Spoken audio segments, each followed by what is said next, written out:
Soulful Sauna, Stories of Self-Mastery. Thank you for joining us.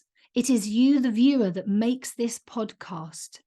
Your host, Juliette Noske, and her guests are here to share stories of self-mastery, to inspire you and ignite the power of positive change on your own journey. Thank you for being with us. Hello, everyone, and welcome to the Soulful Sauna podcast with your host, Juliette Noske. Today, we have a special guest who is extra bubbly. And I would like to introduce you to Caroline Ainslie. She is a Maths Fun Crusader and a founder of Bubbly Maths. And it started as a dream for Caroline in 2004, a dream of a world free of children that hate or fear maths. And I completely resonate with that. And it became her life's purpose to make the dream a reality. Caroline spends half her time volunteering for an NGO, which provides professional development for maths teachers in disadvantaged communities, and her fundraising is all for their bursaries. Caroline's fundraising endeavours include walking the London Marathon, submitting Mount Kilimanjaro, and making multiple attempts at a Guinness World Record. And she's currently the title holder of the world's largest 3D fractal made from modelling balloons. So, Caroline, welcome. Thank you for having me. It's so wonderful to see you. I know, long time. So, first of all, tell me about this. Is it 2 Guinness World Records or is it just the one? I've participated so far in 3. Oh wow! The one that's my world record, even though it all involves teams, is the one that I've succeeded in. But when I said multiple attempts, it was multiple attempts at the same record. We just had to do lots of learning in order to actually succeed. Which, talk about perseverance and determination, finally got us there. That's interesting. In one of my other podcasts, we talk about failing your way to success. So you really did fail your way to success in that. I just read, I was listening to Simon Sinek a couple of days ago, and he was saying he prefers falling to failing. And I'm like, oh, yes, because failing feels as though it's hard to recover from it. But falling is just you're tripping over and you're getting up and keeping on going. So I'm like, oh, falling. I fell my way to success. Fell into success. Ooh, that sounds even more fluid. Yeah, and it really is that perspective that you have on things that helps you see it in a different way. So whether it's changing the word or changing the way you see that word, but words are very, very powerful, aren't they? And yeah, self-talk and yes, attitude, totally. Yeah. And I actually have an amazing story of a young boy that I used to teach maths in a secure unit. I worked in a secure unit with teenage boys who had mental health issues and prison sentences. And he had been told by a teacher that he was as thick as a plank of wood. And it was obviously very, very harmful. And his self-talk from then on had really reflected that. He really didn't believe in himself. And he came to us at the secure unit and hadn't passed his GCSE in maths, and obviously had no belief in himself from this. And then what happened was we were able to support him and help him to change this perspective and this belief in himself. And he actually went on to pass his GCSE maths, which was fantastic. Yeah, I've had quite a few experiences in similar units, and some amazing turnarounds with attitude to reverse things that they believe because they've been told so. Things that they couldn't do because of the problems that they had. Yeah. So what started you on this journey with maths?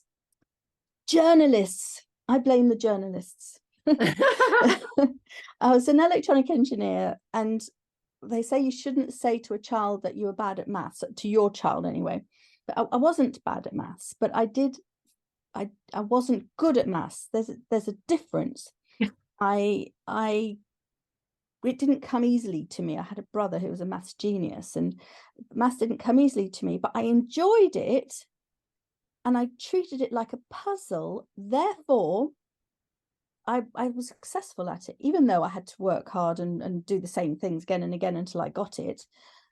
And in 2004, there must have been a thing within the journalism world. It was the thing to talk about, which was that kids were leaving school without math skills, that kids hated maths. There were parents out there in the world, grown-ups out there in the world that had limited choices in their careers because they were innumerate.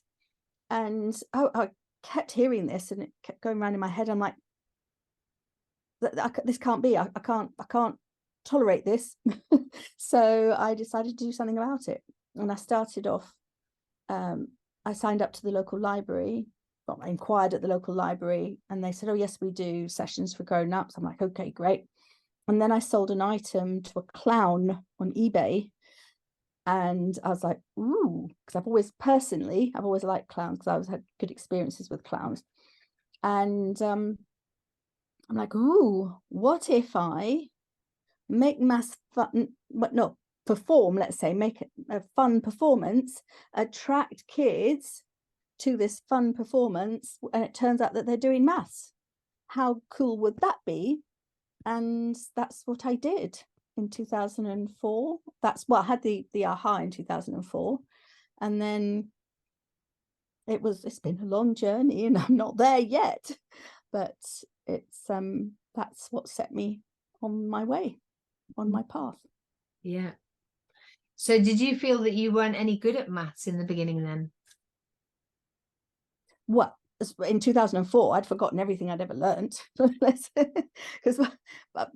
there are names for all the things that I experience these days: dyscalculia, dyspraxia, dyslexia, and there's another one as well. Don't ask me what it is. ADHD, all of those things. Those are things that I read about now, like, oh, that's what my problem was, or is. It hasn't changed, but as back then there were no. I was lazy. I was labels. I'm clumsy. Could do better. I got confused easily. It's like, stop getting confused. Well, that's very helpful. Thank you. So, what do you do with that? But what it didn't do is, I was very fortunate to have for it to not get me down. I thought I'd done quite well in my O levels, because I'm old enough to have actually done O levels. And I got my results recently, because I was doing a course, and I was like, I didn't even get an A in maths. I thought I'd at least got an A in maths. I didn't. I got a B. So in the olden days, old money, that's like a B is like a 6 or 7, 6 maybe. I don't know, 6 or 7 these days. So but now I tutor. That's another thing I do, is I tutor one-to-one, so especially to help the kids that are disaffected, that don't want to do maths. And it's magical. As you say, the child you were talking about, it's absolutely magical, working with someone for over a period of years, and then going from, you can't even say the word maths, you can't do any maths, all you can do is play games and whatever, and just gradually ease them in until they're like, okay, I need to do my maths sessions, I've got this and that I need to do. A complete change of attitude, and it's lovely. And the thing is, I can help them. I know I can help them because of the problems that I experience. Having said that, I have to keep revising.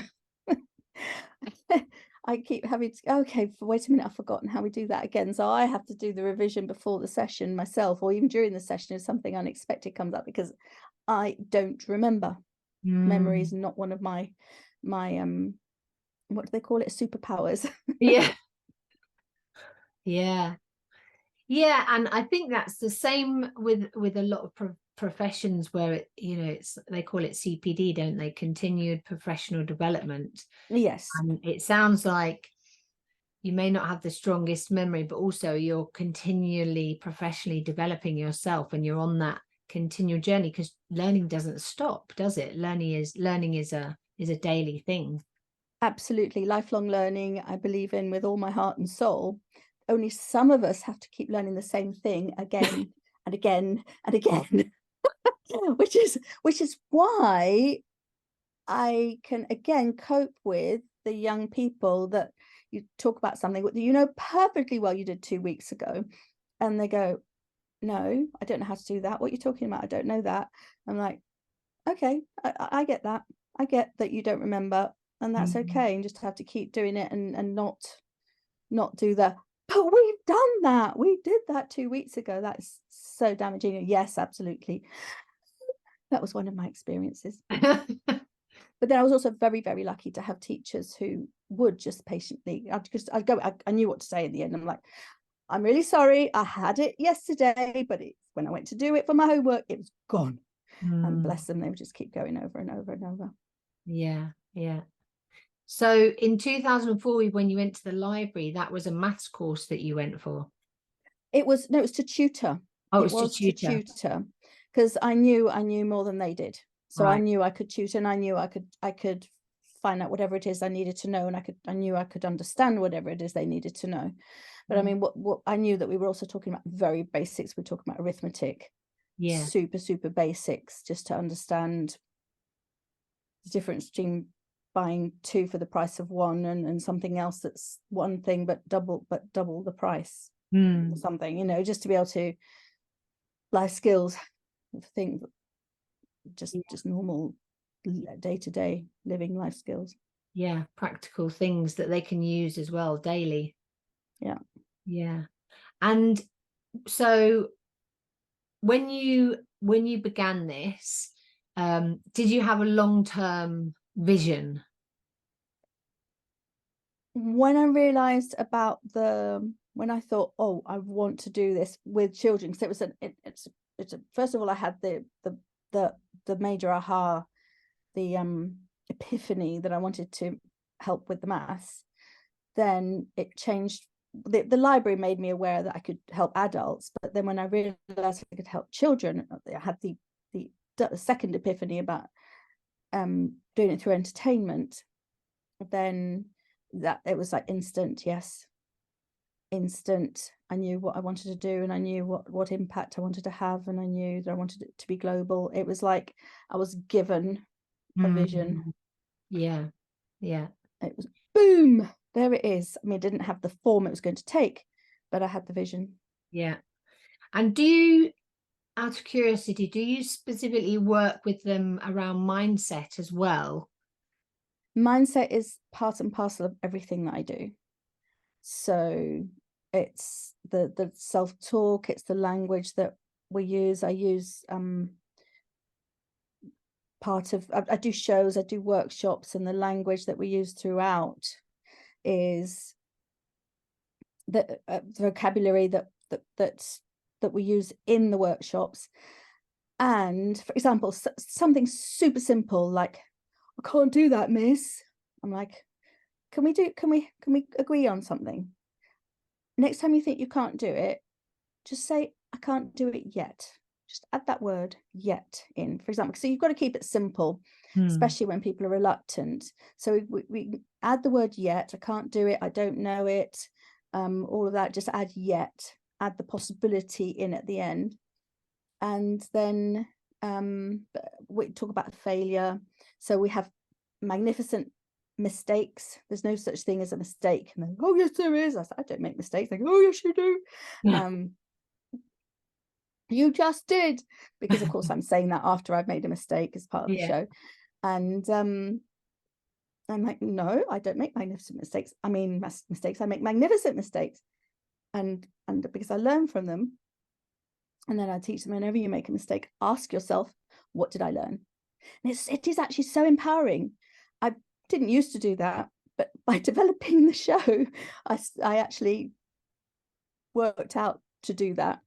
And when you're actually feeling rotten because you made a mistake, you ask yourself, what did I learn?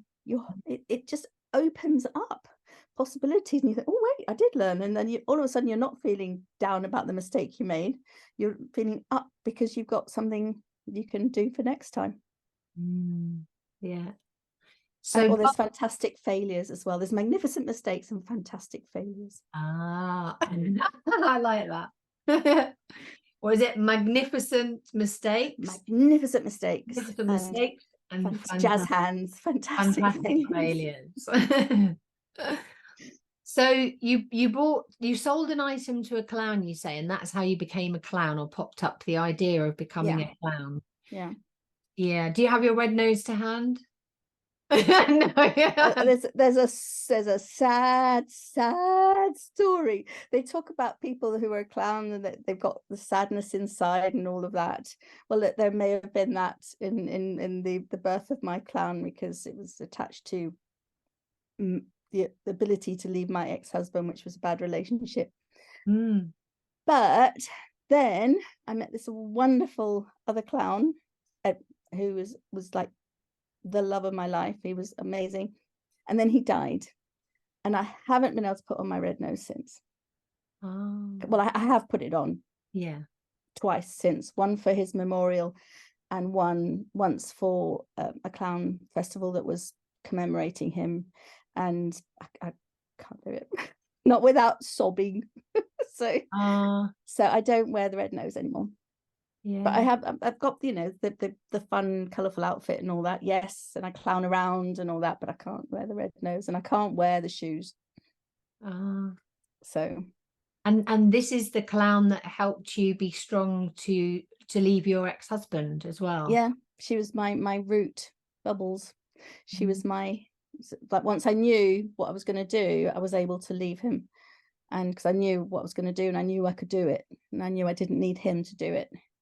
So and then I met a couple of years later, I met this amazing clown who I had all 10 wonderful years with, and yes, and now I can't wear a red nose. Well, I can, but I don't.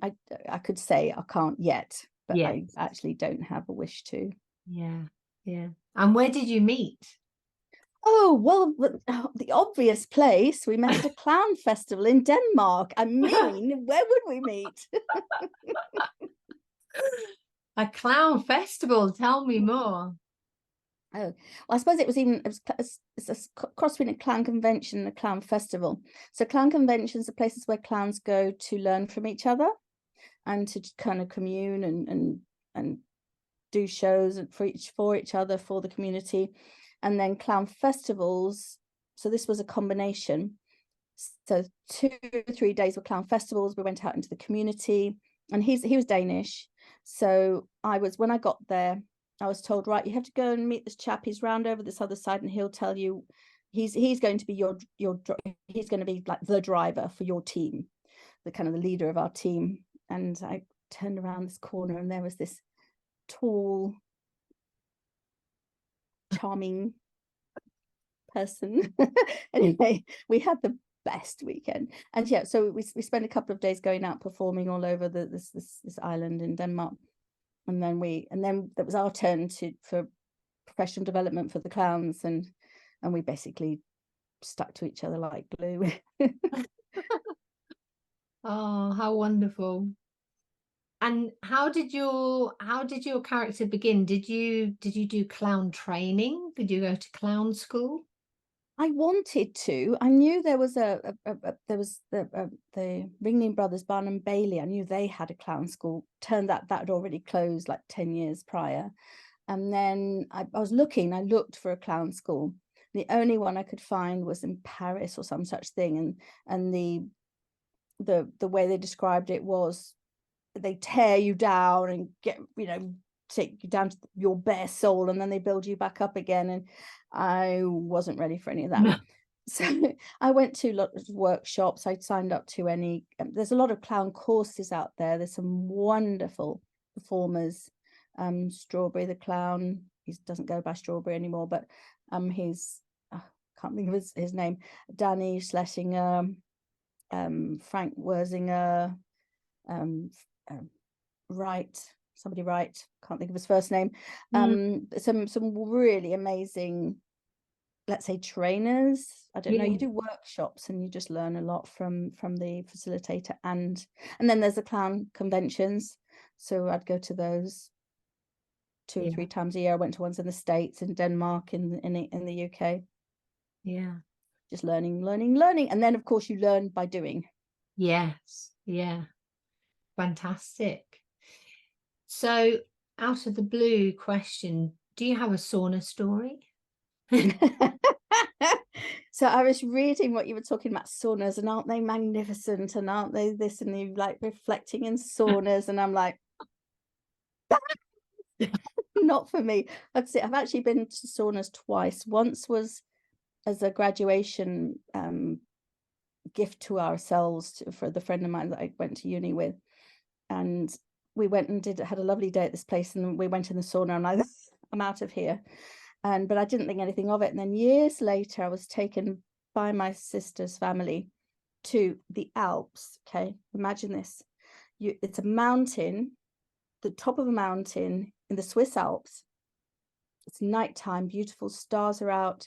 And at the top of this mountain is, I guess, it's a hot spring spa. So there's a hot spring on the top of this mountain in Switzerland. And they have swimming pools, and they have outdoor heated by this hot spring pool, and you're in this pool, and you're looking, you lean over the side, even if you're just swimming, you can see the mountains, you've got the stars, you've got the mountains. Absolutely fantastic. I loved it. And then my brother-in-law said, let's go in the sauna. Like, okay, let's go in the sauna. Good. I get in the sauna and everyone's like, oh, isn't this wonderful? I'm like, I can't breathe, and it's hot, and I'm uncomfortable, and I'm starting to see stars, but in my head instead of, so I'm like, oh, bye, I'm going out of here. So I went outside back into the pool where I could see the real stars. No, saunas are not for me. But the reflection I do get from walking, where I get my reflection is from going for walks with people, as long as this guy doesn't come with me. So yeah, that's where I get my reflection and my I live in South Wales now. I've got the Welsh hills, I've got the beach, I've got the sea, no saunas, I'm grand. But yeah, that's where I do my reflection. I resonate with that, definitely. Going for walks is lovely. Hello, fantastic Kitty. Oh yes, the cat's joined us in the sauna. Oh yes, I'm glad I'm not actually in the sauna. I'm in the pool. I'm in the pool, and we're just communicating via these. You're in the sauna, I'm in the pool, and we're both in our ideal environment. So tell me, when do you think your self-mastery journey started? Because we met through Christopher Howard, didn't we? And we did. Education. So did your self-mastery journey start before then? When did you start becoming aware? And I suppose the very fact of leaving my husband meant I took my fate into my own hands, which was probably a first for me. Up until then, it had always been whatever my parents said, and then whatever he said, which what he said wasn't very good. And I did a lot, I should have left years ago, and people say, why didn't you leave? Why didn't, or talking about somebody else, why don't they leave? And it's because I didn't think I could do it on my own. I thought I needed him to survive. Lots of many reasons, but that's one of them. And so I suppose that was my first step. Bubbles rescued me. Well, again, I kind of needed rescuing, or I thought I did. And I was told by a friend, he said, what are you doing on this and that date? And I'm like, look at my calendar. No, don't have any bookings. Right, block out those dates. You're going to this event. I'm like, okay. I think that much of him, that if he says to go, I'll go. And it was Christopher Howard, Breakthrough to Success. And oh my goodness, each day he says, oh no, and on Sunday it's going to be the most amazing thing, and you're building up to it. And he's a really good facilitator. And that's my experience. And yeah, and throughout the weekend, it was like, oh, I'm not at somebody else's mercy. Oh, I can actually, you're talking about, I can't remember what you talked about, but basically you empower yourself or you're disempowered by others, essentially. And by the end of the weekend, I did realize that it was up to me to empower myself, and I could. So yeah, that was definitely, thank you, Chris. Yeah. Wow. So that must have been huge for you then. And was that before you stepped away from your ex-husband? No, I left him in the October. No, correction. No, that was 2 years. I'd left 3 years. I'd left him 3 years prior to that. So I left him in March 2005, and I went to Breakthrough to Success in March 2008. Yeah. But that was so I was kind of been on a journey. I guess I was ready. I'd met Julius by that point. And so I was ready. But yeah, it was definitely transformed my whole outlook on life. Yeah, fantastic.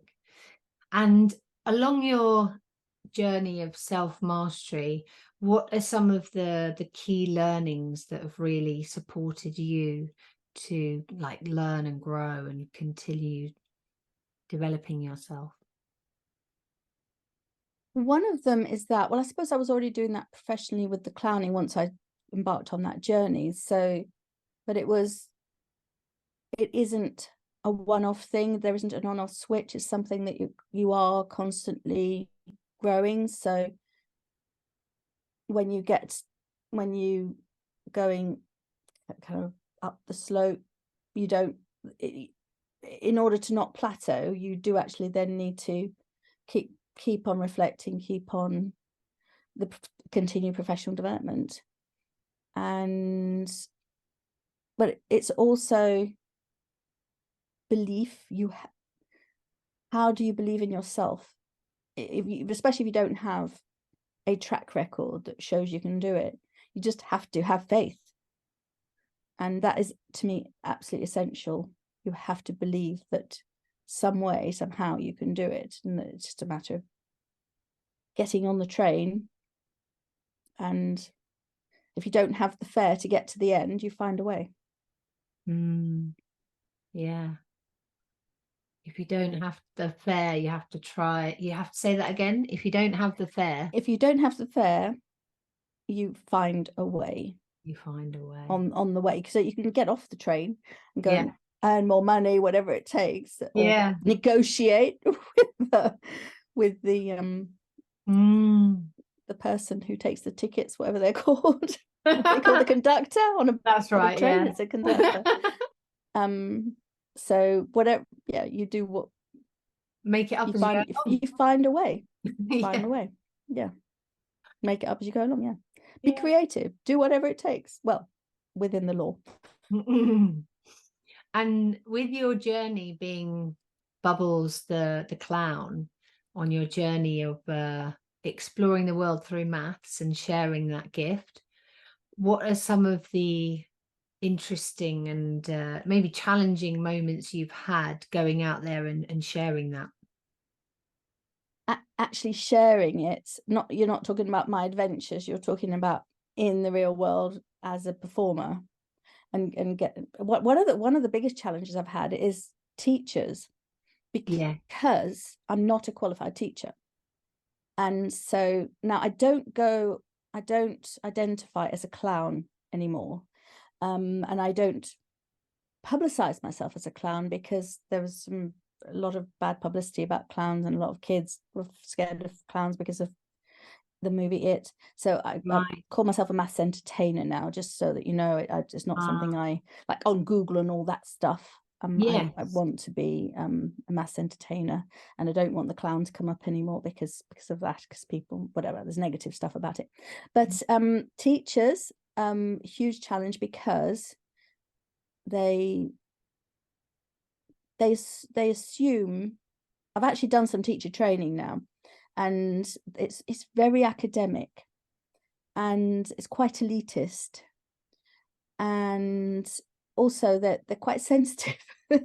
Teachers are quite sensitive, so they don't want to be criticized, which I wouldn't criticize them, but when you go into a school as a guest or as a performer, as a, what do they call it, as a visitor, one person has invited you, one person who thinks it's a good idea has invited you, and at the same time you've got a dozen teachers who wish you weren't there. Well, that can happen. I've had that experience. Yeah. So that's something you've got to be a diplomat, and sometimes you're not going to get on with everybody no matter what. And I've had schools I've left in tears. I have left one school in tears early on when I didn't know how to control a crowd.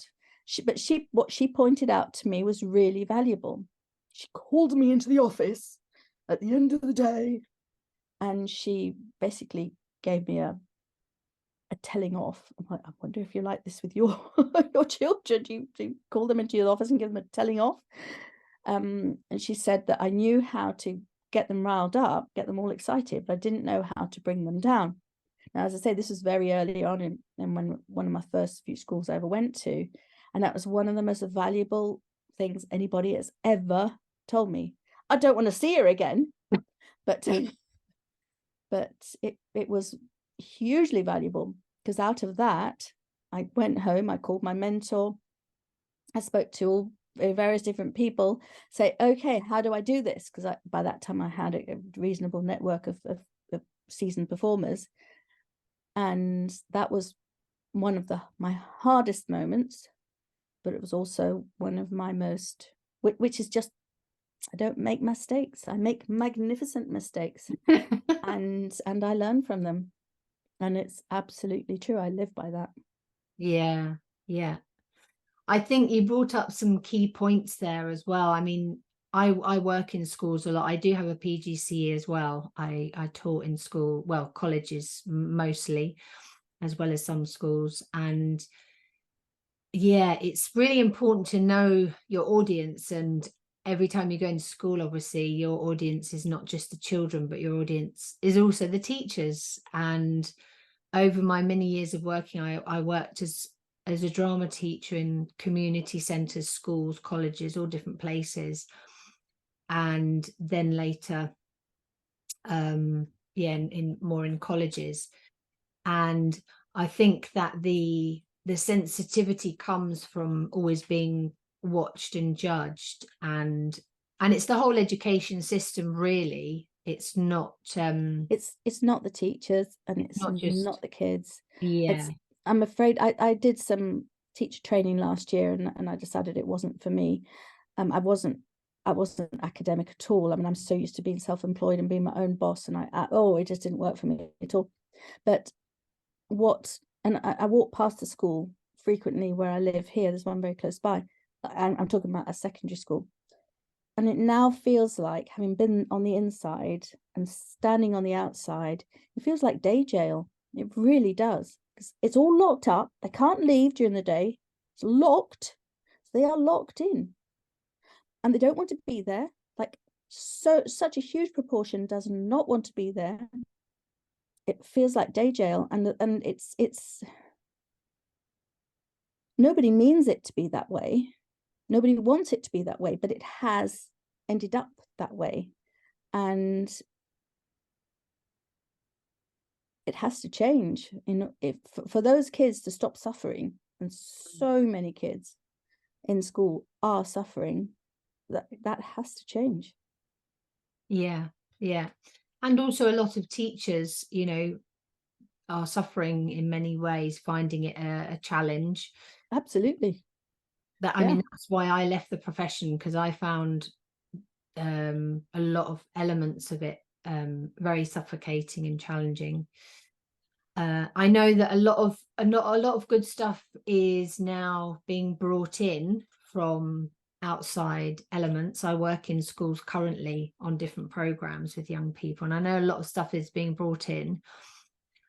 And I've also realized that the year education system maybe needs to change, like you say, in order for it to be more supportive and conducive to education, which, as we know, if something's fun, we're more likely to learn it. The studies and the research is there now that if we're in a fight or flight mode, if we're in a survival mode, if we're in stress and anxiety and tension, then we're going to close down, and that opening for learning is not going to happen. However, if we are in a relaxed state, if we're calm, if we're feeling comfortable, if we're enjoying it, if we're having fun, then we're going to be in a more likely state for receiving and learning. And learning is not just about taking in, it's also about education means drawing it out of someone. Yeah, you've got to be open to whether it's, as you say, going in or being open to sharing your thoughts. And either way, it's open. And in order to be open, you really have to be enjoying yourself and relaxed. And it goes just as much for the teachers as for the learners. And it's, there are schools that are changing it. So hopefully, little by little, let's keep going, just keep going, just keep going. And schools will become true educational institution, and actually that's a bad word.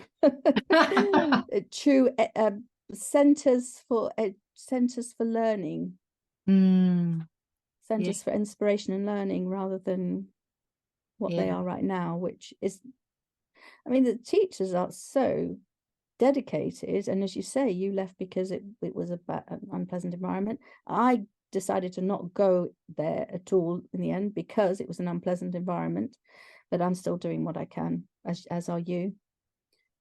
Are there any as a visitor? Are there any teachers that have really stood out to you when you've gone into different schools, or any schools that have really stood out, or things that particular school or that particular teacher that are doing that have really stood out to you? Not during my little adventure into PGCE, but I have many teachers that believe the way I believe, and that know that the way to learn maths is by engagement, by doing activities, by learning through doing, rather than being told things that they have to learn and being explained things they have to learn. That's not, I mean, you can tell me something 20 times and it'll just go straight over. I've really got to get it, and I've got to want to get it. So no, absolutely. I know, I mean, my mentor, so many people. I'm surrounded by people, but I'm in the right environment. I'm part of associations of people that believe that way. I surround myself with people that believe that way. So I forget how many people aren't exposed to that. And so that's it's my job. It's not just to help the learners, but also to help the teachers. Yeah. And do you have any ideas of how we can change this system? So you just spoke there about learning through practical exercises or activities. Well, the reason I moved to Wales was because I wanted to do my PGCE, and I wanted to do it in Wales because of the new curriculum for Wales, which the core belief, the core principles of it is it's learner-centered, it's child-led, it's relevant to the child's experience. So whichever part of Wales they live in, if they live in a town, it's custom made, depending what community they live in. So it's up to the teachers to actually design, and also they give teachers a lot more freedom. In the 80s, teachers in England, I don't know about the other UK countries, but in England the teachers had a lot of freedom up till the 80s, on how they delivered their classes, and then it was all taken away and it was very regimented. And in Wales now, it's just starting to trickle through. It's now got to the point where it's starting. It's been going on for a couple of years now, but primary started it, and now it's trickling into secondaries. So they're not injecting it into the kids that are about to do their GCSEs. It's going up with the kids that have experienced it. So it's going kind of that way. It's going up with the ones that have been taught that way. But having said that, the teachers, it's also very hard for the teachers to change, because they're also being pressured to get the results for the GCSEs, and it's hard for them to believe that if they do it the other way, with engagement, with allowing the child to get interested off their own back. But that's, to me, that is the key. Absolutely. Activity based. Do activities. Don't focus initially on what they're going to learn out of it. Focus on what they're going to get out of it. And then allow the realizations, the discovery, exploration, and allowing the learners to learn by doing, rather than, and then yes, the teacher's there to guide them. And they do it in Finland. They lead from the back of the room. They're not at the front of the room on the board. The teacher's at the back of the room, and the learners might go and put something on the board. I did that once when I was in schools last year, and they're like, don't ever do that because you don't know what the child's going to do. Though the idea is that whatever they do, you can then have a discussion about it. But it's also true that at the moment, classrooms don't feel safe, as in a child does not want to expose themselves to ridicule or being wrong, making mistakes. It's not. So that's all of that. Feeling safe, making mistakes, being happy, having discussions, and nobody ridiculing, laughing at, or calling anybody anything. It's all part and parcel of it. And Wales is, at the moment, I think there's a new government in now. Goodness knows how long it'll last for, but hopefully it will last long enough to actually establish it, and maybe it can spread out from Wales. The rest of the world. Well, not all the world, but much of the world. Yeah. It's good. I think you're right, though. It's just as challenging it's challenging for the teachers and the young people, even though it might necessarily be for the better. Any form of change like that, it takes time, and there will be resistance, partly because teachers don't trust it, and I don't blame them. They're like, but we have to get these results. And so it's the way it's being introduced, going up through the years and going with the young people. That sounds far more sensible than just making everyone making everyone do it, because it will be more of a slow. But they're not doing it. They're just writing it down. Oh, okay. That's not doing it. That's not learning it. They're not actually doing the maths. They're just writing something down or not writing it down, going, oh, I don't get it.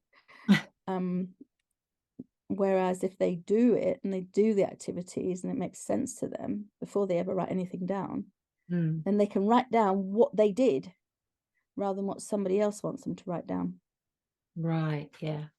Yeah. It's not easy. It's not easy. Especially when you're already in the habit of doing it a different way. But they are introducing that now in Wales, you said. Yeah. That sounds fantastic. So tell me more what you're up to. So with your fundraising and the NGO that you work with.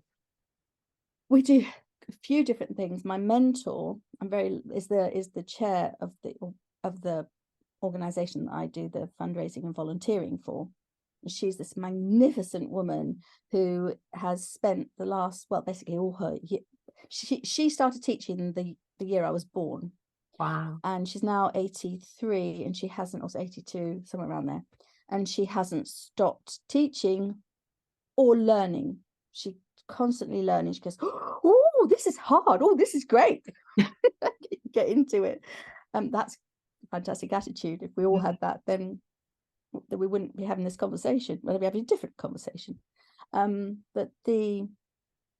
So with her, we have the global maths and science lesson where we have thousands of kids all around the world doing the same lesson on the same day. I do all the fundraising, climbing Mount Kilimanjaro, doing the Guinness World Records. All of these are publicity stunts, effectively, to fundraise for the bursaries for these teachers who, in the disadvantaged, we talk about the teachers in the UK. They have everything they need. They have the resources they need, whereas in the disadvantaged communities, you have a lot of people that didn't get a decent education themselves.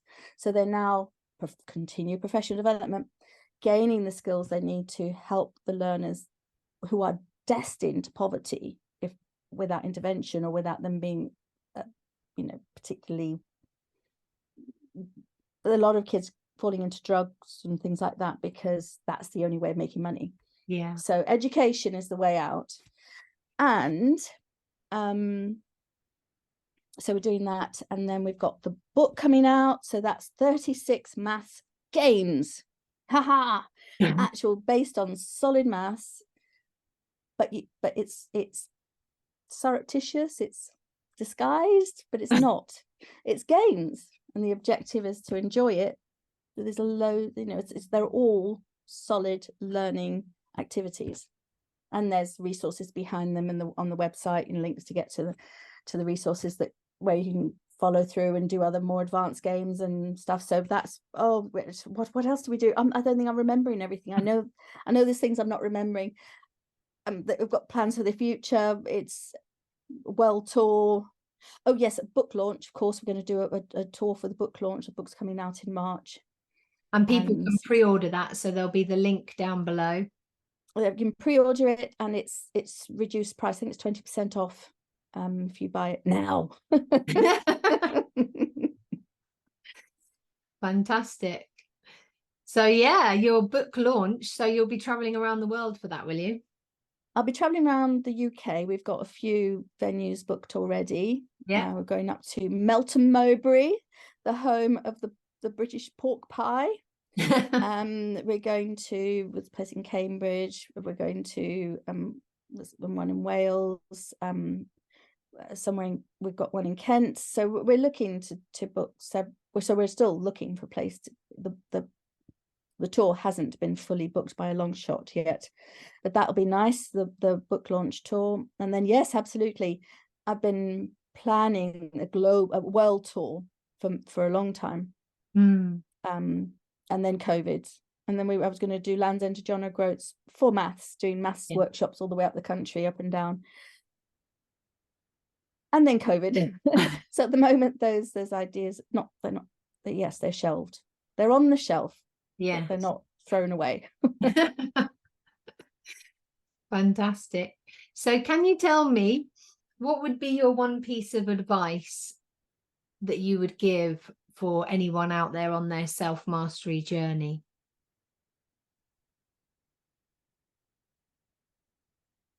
Trust yourself. Believe in yourself. And when you have those doubting Thomas thoughts, just keep putting them aside. Just persevere with it. Keep going. Keep going. I know you're going round in a circle. I know your little voice keeps saying, "Oh." Thank you for sharing. And just keep trusting yourself, and be open to, of course, to tweaking and learning from your mistakes. But essentially, trust yourself and be kind to yourself. Yes, I think that's key as well, isn't it? Be kind to yourself. Be kind to yourself if you slip up and make a mistake. Be kind to yourself if you listen to your doubting thoughts for a moment and then you remember again, and it's like, okay, just be kind to yourself. Yeah. Thank you. Oh, don't I know? Yes. Well, the t-shirt that we're wearing says work in progress. Absolutely. I'm a whip. A whip. Oh, I never heard that. But it's not being cracked. There's no H in whip. Yeah. I like that. Yeah. Self-mastery is a journey, not a destination. So we're all wearing the t-shirt work in progress, and we're all here to support and lift each other up. And that's why I continue to do this podcast, to inspire people out there on their journey, and to, so that we can keep lifting each other up and learning from our mistakes. Well, you certainly lift me up. You have such a wonderful, it's like you're angelic. It's like this lovely persona. Every time I see you on Facebook and comments, it's like, yes, there's Juliette. You lift me up. I'm not joking. You have that effect. When I see your post, I'm like, yay, it's Juliette. That means a lot. I do read what you post, and it's much appreciated. Thank you, Caroline. Thank you for inviting me on your lovely podcast. Yeah, and I look forward. I'm really hoping that I can see you in next year. Yes, we will. We'll meet before then, I'm sure. Yeah, we'll find a way. We'll make a plan. Yeah. So thank you everyone out there for listening. And this is Soulful Sauna, Stories of Self-Mastery, and we'll see you again soon. Bye. Bye-bye. Thank you. Thank you to Matt and Ken at Thermalux UK for offering their saunas as a space for me to record my podcast in. Soulful Saunas, Stories of Self-Mastery.